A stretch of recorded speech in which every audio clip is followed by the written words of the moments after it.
What's up, guys? I am back with a quick makeup product review, especially right now where it seems we're living all things liquid blush. This product is a welcomed addition.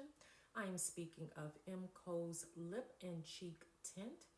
This one retails for $9.49 US. Yes, US, because this is a Australian based brand. They offer high-end dupes at somewhat, depending on the product, affordable prices.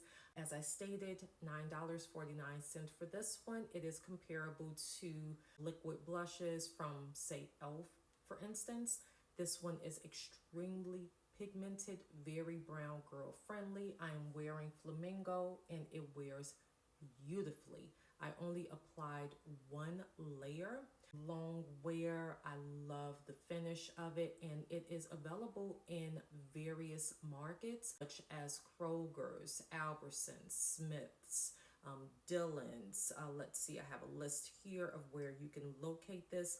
Mariano's, Pick and Save, City Market, Metro Market, Fred Meyer, Ralph's. Over 1,800 US stores carry this brand. Guys, if you, like me, are looking to increase your liquid blushes for the upcoming spring, summer seasons, I would say don't miss out on this one.